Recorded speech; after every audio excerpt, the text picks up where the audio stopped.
आज तिलक के दिन वाबा, माहौल बड़ा रंगीन बासे। थारी में चमके नोटवा, समधी जी के पसीना छूट बारीन बा। तिलक में नोट उड़ेला हो, समधी जी के दिल धड़केला हो। ओ तिलक में नोट उड़ेला हो, पूरा गाँववा देखे अटकेला हो। थारी में सजी रुपया के लाइन, गाँव भर में हो गई ट्रेंडिंग साइन। डीजे पे नाचे चाचा ताऊ, समधी जी बोले ई का वाओ। साला जी गिनत रहे पैसा, मामा जी करत रहे हंसी। कोनो कहे कम बठोड़ा, कोनो कहे बहुबची। अखियाँ फाड़ के सब देखत बा, कैसन आज कमाल बा। नोटवा उड़त हवे हवा में, जैसे बरसत बादल बा।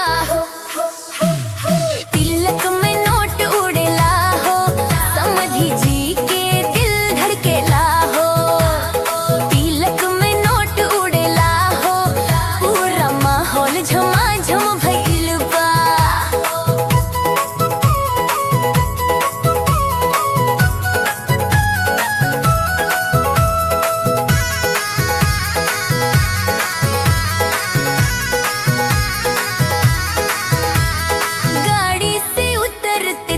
धारी स्टाइल में फुल हीरो लागे, चश्मा लगा के फोटो खींचे।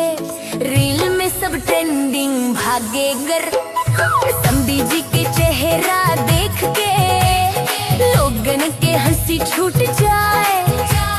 तिलक बाकी शो चलत बा, सबके मन में सवाल उठ जाए। गिनती में सब गड़बड़ हो गइल, कौड़ी कौड़ी पे झगड़ा हो गइल। कागज उड़े नोटवा फटे, हंसी में सब कुछ भुला गइल।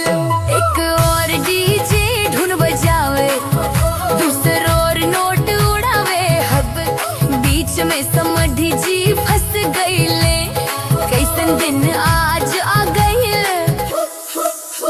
मजाक मजाक में सब हंसी, दिल से रिश्ता जुड़ गइल। तिलक के बहाना से आज दो परिवार एक हो गइल। वक तिलक में नोट उड़ेला हो, समधी जी के दिल धड़केला हो। सांची ठिठोली में बंध गइल नाता, एह दिन के याद सदा रह जाला। अरे तिलक के दिन वो याद रही, हंसी खुशी के साथ रही। नोटवा चाहे कम होखे, दिलवा हमेशा साथ रही।